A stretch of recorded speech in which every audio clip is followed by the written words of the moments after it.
Yo, what's up guys, it's Alpha here. Over the years I've been playing this game, I've always had a more outspoken point of view regarding the content and balancing, but also the quality of fighting. I tend to get a lot of hate for it because it's not like everyone has to with my opinion, but I ended up taking a step back from that type of content mainly because, well, it got to a point that people were just spreading misinformation in my name and talking shit behind my back. And if you're a part of those individuals, respectfully, f*** off my friend. I'm all open for discussion and criticism, so if you disagree or find a problem with my videos, there's a comment section for a reason. You can also DM me or ping me on Discord. Additionally, I think people take what I say too much to heart, and I'm gonna say this right now before anyone else gets any funny ideas. If you take my obviously as you joke seriously, then your media literacy is off the charts. YouTube's for entertainment, this channel's for entertainment. So let me say this right now, I respect everyone, including developers, map creators, and contributors, hell, even my haters. But when I make fun of something, it's out of the bottom of my heart. And if I truly hated the things I talk about, let's just say, I would be making a video about fighting right now.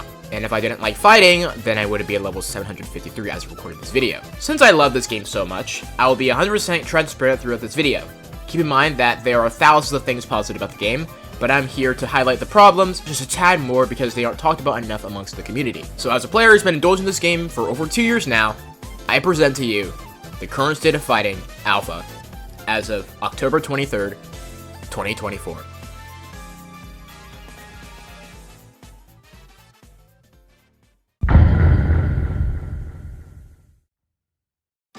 I'm going to get the elephant out of the room before I get to anything else, but the balancing of fighting has gotten significantly better over the past year, except for a few certain classes that I'm going to talk about. So let's start with Sword. If you've been living under a rock or you're a new gen, Sword has gotten a passive rework and redesign. Starting with the redesign, compared to the old model, he's been given so much life and personality that I can't imagine a world where we'd be stuck with the old version. But this section is about balancing, so let's go ahead and talk about that. To start, his old passive, which is blatantly overpowered. Upon hitting an opponent with his old passive, he was just given free shield for playing the game. And to tell you why that's a problem, I don't know why I even have to elaborate, but allow me to do so. Compared to the other two tanks that are a lot slower and have to work for the shield, Old Sword just had to hit someone with his mid to high mobility and ridiculous bulk, which was nerfed by the way, and he was sad. Back in the day, not only was that passive regen a shit ton, but he could also one combo people for no reason.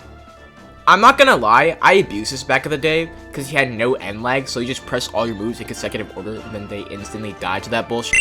This is a significant improvement, but you have to remember that the balancing of the old version was just a lot different because the cast was so small. But that's enough yapping for me. To sum up, Sword, although he's changed a lot, his current state is a bit strong right now, just because of his ridiculous damage and hitbox sizes. But I'm more in favor of slightly nerfing the damage of his moves than the hitboxes because Sword has to work for damage now, since he can't spam client-sided E lunges anymore. Moving on to Biocraft. Oh boy, this is a shocker. Biocraft is going to be the tier of no, we need to nerf this because holy shit, he's overpowered right now. Not only do they buff his E damage to the old problematic 15, but the M2 is centered now. The latter not necessarily being a bad concept, but the damage is not fair. I mean, look at this! And this is coming from a Biocraft main, this shit's not fair! He's been babied way too much, just nerf his damage. Nobody should be consistently getting these stats. That's the reason why Biocraft's E was lowered to 12. What's the counterplay here? Like, what's the counterplay? Just die? Like, really?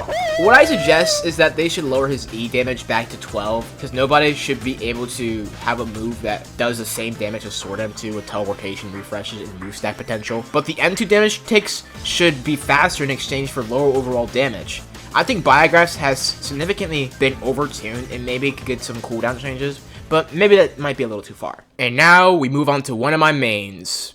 Oh god, it's Skateboard. Where do I start with this one? Oh god. I have so many things to say about this class, but I don't want to cover all the patches he's gone through. So let me do a summary of all the errors of Skateboard. He releases. He's broken. He's fixed. Now he's broken. He gets gutted. Now his legs are broken. He gets slight buffs, and with trick damage still being good, it would balance out with trick decay. A soul for a soul. The pinnacle of balancing. Surely we've reached a resolution, right? Wrong. Next patch, he gets completely reworked. All his moves are chargeable now and overly complicated for no reason. Trick decay is removed, and his trick damage gets completely obliterated, making him the professional tickler until he does a stupid dismount. Next patch rolls around again. They make him less reliant on a stupid dismount by not making it refresh on kill, and instead giving him a mid-haste boost after kill, making him more unnecessarily complicated. He falls into obscurity within the meta, because not only is every other class easier to play, but they get the same, if not better results. Then, we see a faint light. The most recent patch. His off-board and all-board kits no longer share the same cooldown. But he's still not very consistent. Outside of his broken era, Skateboarder has always been easily counterable. I can't tell if Aiden is trying to find a vision with the class, or if he's listening to open server players, but if it's the latter, he should probably stop. I'm not saying all open server players' opinions don't matter. Everyone's opinions matter, but here's how it tends to go. People who tend to say nerf skateboard have usually never touched the class themselves, which invalidates all the skill it takes a class to play in the first place to make them even say that. If the class is hard to play, then it deserves good payoff. A good example of this is Koyo. When I started Koyo, I sucked, but now I can get nearly 20 kill games. Are you starting to see the problem here? Skateboard. Being an offensive class automatically makes it more annoying to most people. Combine that with the fact that people don't go outside when they play this class, and you get people baby raging over someone simply being better than them. But also, I guess the person getting curb stomped takes more showers. Anyway, have you noticed that nearly every notable skate main has either been trained by someone else, an old player, or one-trick mains? Make this class more accessible. And to do that, he'd probably need a rework again. Sure, I think Skateboard's staying the best he's ever been, and good job at that, but the reason I'm so concerned about this is that Skateboard mains are one of the only people that are forced to do 180 flips over their playstyle every patch. So there are two possible routes here if the devs want to fix this. You either A, completely rework Skateboard, or B, take what you have now and make him easier to play. And this is coming from level 750 skate main. I literally just got a 23 kill streak on the class last night. If I were the devs position and made the B decision to make him easier to play, here's what I do. First, I make his offboard haste carrying onto his onboard form. The reason for this is simple. If I'm going to switch to onboard, I should always be going faster than offboard, no exception. If I bump into a wall, sure, I'd go slower, but it shouldn't halt all the momentum I have. This is just stupid, especially since it can result in one combo instant death. The punishment for one arrow while playing this class is ridiculous, especially when top skates face this problem too. I know the reason they keep this in the game is to make it deboardable, but when his dismount is something you can jump over or hide behind a wall to avoid, it heavily favors the opponent, especially if they're both average skill level. I mean, think about it. It takes almost no effort to hide behind cover versus the skateboarder who's breaking their fingers just to get a 20 damage dismount. Not to mention, when he deboards, he's going to be vulnerable anyway. If you're still iffy about what I said, skip back and pause to read the paragraph I wrote on the screen. It should articulate the specifics of my idea. On to Katana. I think he's alright right now. Open server players still have some beef with him, but just avoid his range and you'll be fine. If you have problems with Katana, it's quite literally a skill issue. For Banhammer, he's completely fine, no problems here. I'd say Rocket is slowly being raised to that baby treatment I talked about with Biograph, but it's a small thing. The rocket jump things they added were fine, but they should probably make the Q slide a little less, but that's just my personal preference. Slingshot could use some slight buffs, but he's playable, I guess. After the removal of M2 stun, his ult has just kind of been But as someone who doesn't play Sling, this isn't familiar to me, so let's move on. Hyper Laser, oh Hyper Laser. As I'm recording this video, he got a few nerfs, thank God. He was starting to become overpowered a little bit with the health change. I think he could use a slight M1 nerf just because the overall health buff he got. So maybe from 25 to 20 on body shot might be good. I'm pretty sure he used to have 20 damage body shot anyway, so it's not that big of a deal if they were to nerf it. Shuriken got nerfed, finally. He was overpowered for the longest time, and they made him actually fair to fight against. The old clone ability was just a get out of jail free card, and I'm glad they reworked it. I do think anti-heal needs a rework. It needs to be reduced healing, not no healing. I heard Shuriken is getting a rework, so maybe they can make anti-heal a bigger part of its kit and change how the effect works while they're at it. Scythe is a bit overtuned, not as bad as Bio. Bring your base M1 damage back to 10 and then make the crits more rewarding. I would like the crits to feel more rewarding and required than they are right now, but I don't have much to say here. Moving on to supports, Medkit's completely fine now. I still miss the old Medkit. When rework Medkit came out though, he was overpowered as f. He had like 2 seconds of iframes after ult, a stupid low or non-existent cooldown for headshot regeneration, and stupid pocket potential. I'd say they fixed all of that. Medkit's bounce cycle was pretty solid. But Boombox is, for the love of God. I know as you speak this class is currently getting an overhaul, but can I just complain about the current state of this class? They killed Bro relentlessly. Firstly, his ult range is utter dog. I haven't never seen a more useless ult in my entire life, and that's not the end of it. Not only his ult range not match the visual indicator and have high windup, but it lasts for like 2 seconds. That's like the same amount of time, if not less, than it takes to set the shit up. Are you kidding me? And each of his charges gets 5 shield. 5! And I didn't even mention the fact that they removed Q-surfing, his only consistent tech of mobility. Oh yeah, remember that 20% haste boost he gets while he times his M1 correctly? Wait, it's 15% now? Seriously? 15%? That's slower than Sure gets passive for just existing! Why are people still defending this class? Oh wait, it's one of the only supports that doesn't feed bio kills. No wonder people play him. Moving on to Subspace, I think he's fine right now. The mine's gonna be pretty annoying, but I need some more time for my opinion on it. And for Vine Staff, the same thing applies, but I need to test the new Vine Staff chains. Give me a sec. Waiting for an available server.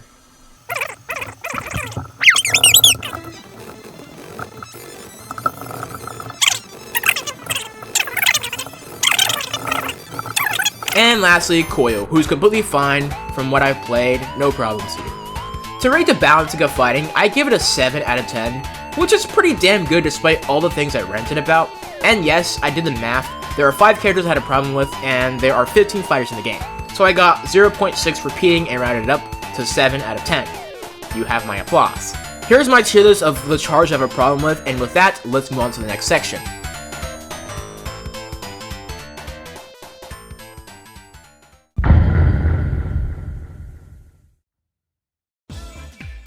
Ever since my last tier list video, we got a few reworks, and most of them are really good. But let's start with the new map SFT, or Sword Fighting Tournament. This is hands down the best map in the game. Every class has a fair fighting chance on this map, and it's hybrid. There's a plethora of areas to take cover in, and the game modes are perfect on this map. It gives the players many ways to approach the enemy team via the flanking routes on both sides and the bottom floor. I love how this map keeps track of the MVP and score, and this is the peak of all maps in the game. Well done, best map in the game, S tier. Fun fact about this map, there used to be spawn protection until they removed it. I don't know why they removed it, but maybe it's best for them to take it out, to take the time to code it. Hurrah, here! Hurrah, here! Hurrah, here! Hurrah, here! Hurrah, here! Hurrah, here! Hurrah, here!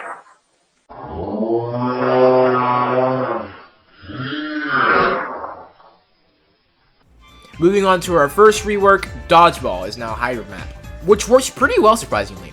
This map suffers a lot from spawn camping, but since they made it bigger, it's not as bad anymore.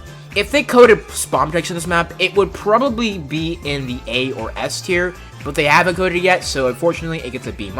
This map is just worse SFT, but since SFT is so godly, I can't put it back in C tier because there's proper cover, fairness, and they still have that cool score counter. Hotel Elephant got reworked for the better, but the aesthetic is definitely a lot more dull than it was previously. Aside from that, the map is a lot better. The spawn protection is meh at best. AoE ults can really cheese it, and other team can't really do anything about it. But if it coded in spawn protection, I think I could see this becoming a B tier, but for now, it keeps a minus. The hazard rate is funny though. Arcade is basically the same thing as it was before the rework, just more flashy. Still in the same A tier, I really love the posters. Relics Mall got an adjustment right after my map tier list was released, and I have to say, the change surprised me quite a bit, as it solved a good portion of the problems I had with it. It's still hybrid though. I'd say they get rid of Annihilate this time around, they made it more Conquer leaning, so until then, I'd say it's a B-. Rocket Arena is saved. Holy god, the old version was terrible. This map still has Void, but they aren't as disrupted compared to beforehand. The conveyors are gone, and the flash of the map stays. This is a solid A tier for me. Shooting Teapot Observatory did not work as Annihilate, thus I gave it a C tier, but since the tier list, they made it Conquer, fixing the map entirely. Oh my god, now that's good. All it took was a few adjustments, as I said. This gets a B tier for me. I think it could use more cover points. And last, we have Nuke the Whales. Besides the voids on this map, I can see this working, but the geysers shouldn't bump my head. One thing I want to say though is how the music feels out of place now. Maybe they could do an aesthetic adjustment and put the map in a Coliseum or something cool. But aside from this, that is a B tier for me. More or less the same as before. Combining these with the other maps and taking a look at the sheer improvement is astounding. They really hammered down on the map problems that flooded their game and solidified the map selection. Additionally, they added a map pool, which is cool I guess. Although the new maps I talked about were solid across the board, it doesn't necessarily mean there are no stinkers in there, such as Space Knights or mid-maps such as Domino Valley or Protect Telemon. And if you're asking why I didn't cover escort maps, well, let's just say I can't judge the map design when escort itself is not solid enough of a game mode to talk about. What I'm saying is they should make some adjustments before I start talking about map design.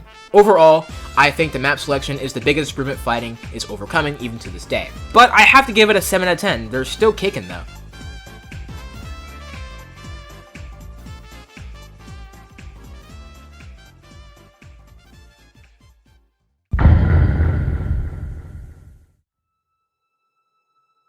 I want to imagine yourself in a scenario real quick.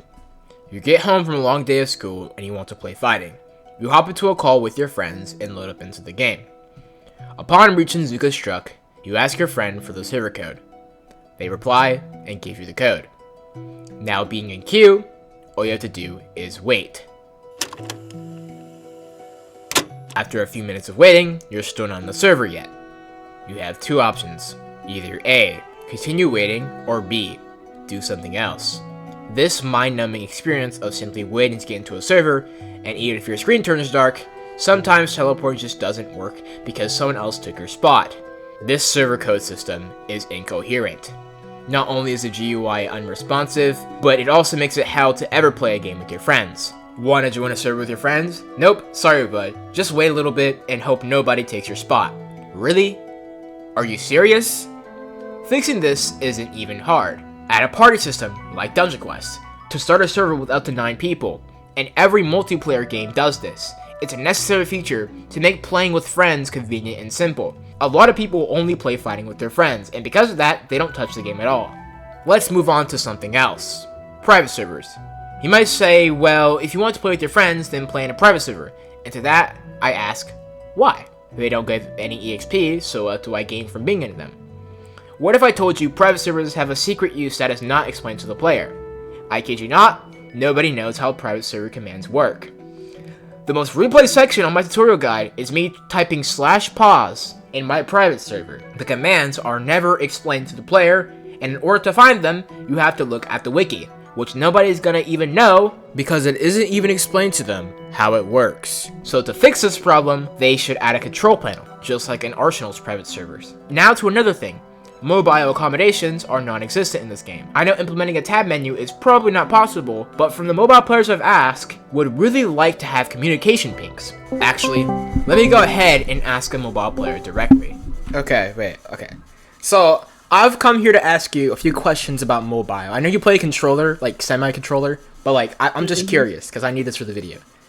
Okay, so, can you like make a list of everything mobile doesn't have? From the top of my head, I know you cannot zoom in. You cannot. You can't zoom in? Wait. Pause on that. You can't zoom in. Yeah, you can't zoom in. You literally cannot zoom in. Oh. Like no zoom in? No. No, there's just nothing for a zoom in for a mobile. Does the FOV setting even work? Oh, it does. Okay. Oh, that's really bad. Okay, so there you have it, folks. Quality of life for mobile players is non-existent. Okay. Also, they should add a low graphics mode. But all that aside, I think you get the point. Quality of life in this game is severely lacking. And this is just the tip of the iceberg because Entry 4 is basically intertwined with the same problems I talked about here. I'm not going to rate this section because this game is still in alpha, but if I had to, it'd be a 4 out of 10. It's non-existent. The biggest thing that's a priority is the party system. It's been planned for 2 years and it's still not out. Now, let's go to the next section.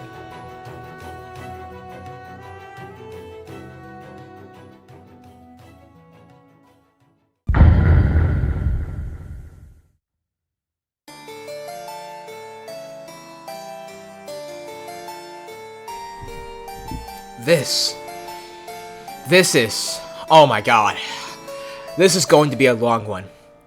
Okay, so let me start simple. Open servers are available to everyone. Fighting, believe it or not, is a skill-based game. When you make people who've been playing the game for 2 years against people who've been playing for 2 hours, what do you get?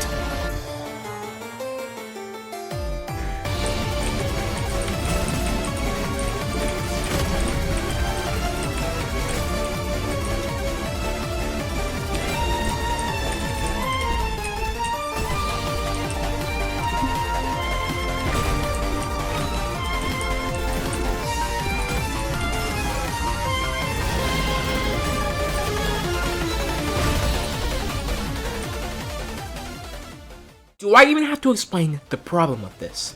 Not only are pro players not getting an actual challenge, but the new players can barely even play the game. Tell me, is it fun to join a server just to get instantly killed by a level 1000? No, it's not. I've heard countless stories of people trying to play the game only to leave out of frustration of fighting a pro player.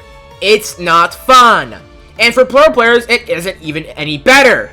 If they want to have a challenge, they have to join a third-party Discord server, and even then, there are no in-game rewards. Nobody wins. Pro servers don't solve this either. Not only is there no indicator when you unlock them, and they are the exact same thing as open servers with a level lock, but the EXP buff you get from them is minuscule because your EXP is determined by overall performance. So if a pro player is farming EXP, they're better off just clip farming off the new players. Well, actually don't, because there's no meaningful rewards for levels in the first place. This is, without a doubt, the weakest area of the game. The gameplay loop of fighting is unbearably repetitive.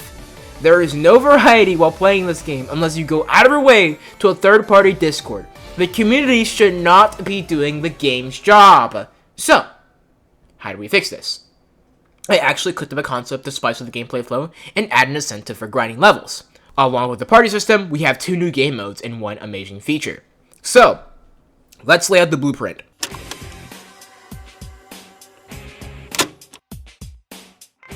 We're keeping open servers as they are right now as an entry-level way of playing the game. At level 100, the player would unlock not only pro servers, now having a slightly higher EXP boost, but a new game mode called Casual Matchmaking, in which you can queue up solo or with up to 4 other friends. How does matchmaking work, you may ask? Well, players are queued together depending on their win rate. If 1 or 2 people are queued up, then they are put in the solo/duo queue. However, if 3 or more people queue up, then they are put in the team queue. The gaps in the team queues will be filled in between by solo queuers. For the sake of saving people's time, each game will be best of 3 rounds. The maps of all 3 rounds will be voted on beforehand from the current map pool. When a round starts, you will stick with that team until the lobby closes and everyone's forced into the fire select screen. As the 30-second timer counts down, everyone must pick their char. Once you've selected your fighter, you are forced to stick with it until the next round. The team that wins the best of 3 gets 1000 EXP in game, plus the EXP they got from each round. Sword and bonus rounds are enabled and no maps are banned. After a week, everyone's win rate is reset back to 50%. At level 200, the player would unlock ranked matchmaking. In these game modes, instead of being ranked via win rate, you are ranked off elo tiers, and every round has a base EXP boost higher than pro servers. If you win the best of 3, you gain elo and get 1500 EXP, and if you are defeated, you lose elo. Additionally, elo will reset every season. Pretty self-explanatory, but there are some slight changes in competitive. Firstly, sword and bonus rounds are disabled, and certain maps are banned, but also during character select screen, you won't be able to pick your class. However, you can lock in your character. When your character is locked in, you'll be only able to see what your teammates have chosen, but not the opposing team. This is to prevent counter-picking. Once the 30-second timer has ended, your locked-in character will automatically be selected, and the countdown for the round starts. Now, let me answer a big question some might have. What if someone were to leave the match before it ended? To answer that, not only will the match automatically end, but the person who left will be given a strike. A strike is essentially a warning to tell the player not to abandon the match before it ends. If you get 7 strikes, you are banished from all matchmaking game modes until the strike refresh, which happens every week along with a casual win rate refresh. If it's a ranked match, you'll lose a lot of elo as well. Question number 2. What if someone's throwing the match, exploding, or being toxic? Answer.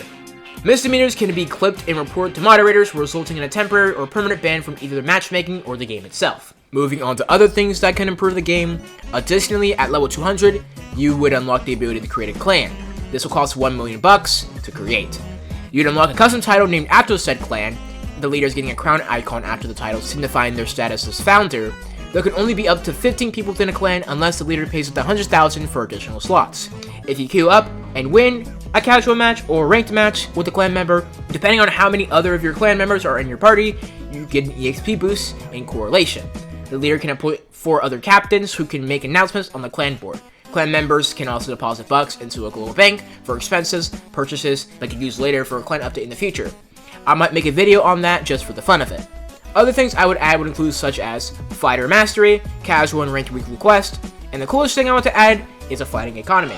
No, hear me out. The biggest problem with fighting is that there's nothing special to do or obtain outside of Frenzy and festivals. Games are always fun when you have a goal, and adding cosmetics makes room for that. There are 3 cosmetics I think can be sold in Zuka Shop crates: stickers, kill effects, and title effects.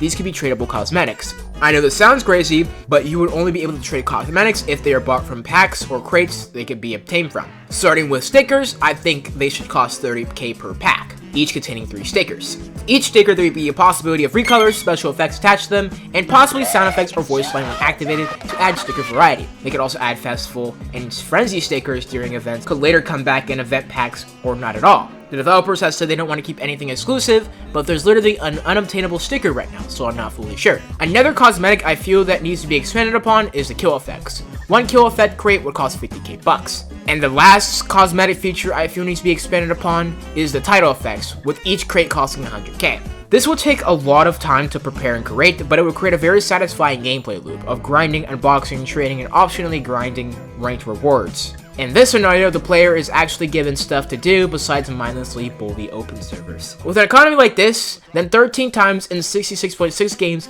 would actually be impactful and intense. I really hope everything I said in this section is considered because it would make the game miles better than it already is. I know it would take time to implement these features, but I say for all of us, we would love to see these features come to the game. If ranked matchmaking is truly concerned, then why is Crossroads Central up and running?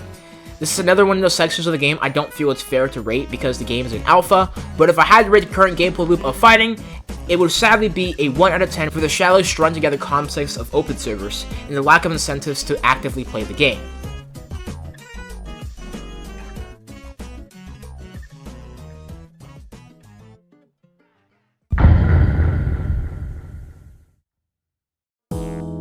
This is probably the most hyper-focused part of the game as we get a lot of these. A little too much.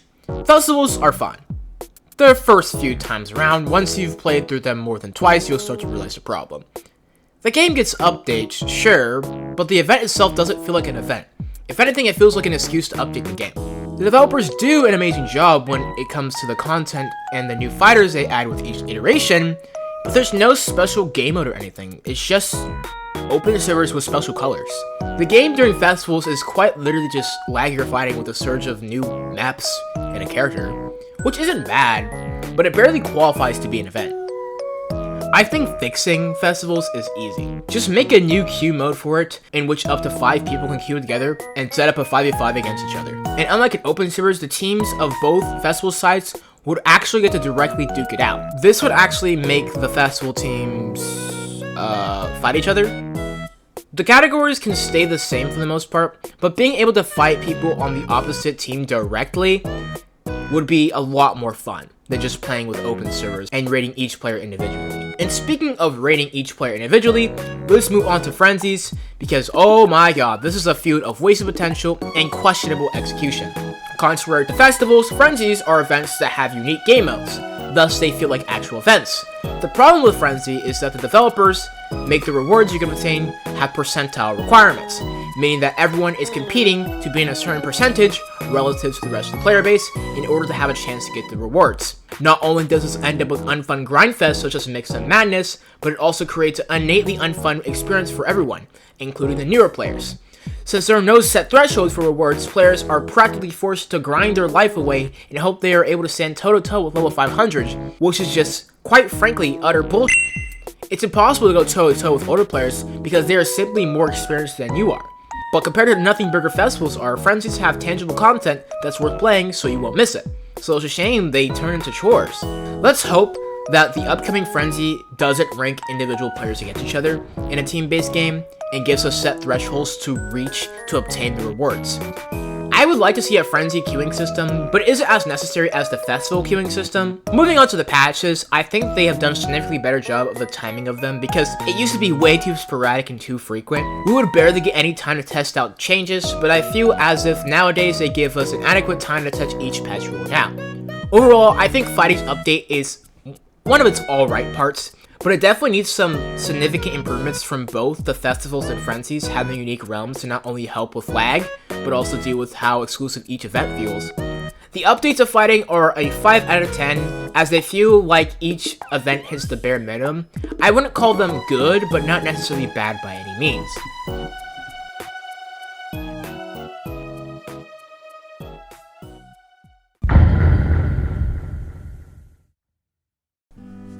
So, after all the things I talked about in this video, what do I honestly think of the current state of fighting? The question is a lot easier to answer than you think. I've been playing this game for over 2 years, and I want to thank everyone who's worked on the game. Despite how much I shit talk, I mean to say the things I say to give a perspective, and thus fighting to me is still one of my top 3 games of all time. And I give it the Afazun's seal of approval. Sure, the game may have its very fatal flaws, but what really matters in a game the most is if it's fun, and I can definitely say... never mind. Oh my god, is that Kush? Is that Scad? No way, is that Scat from the hit video game Fight Club? The Scat video game Fight Club is Yo, chill!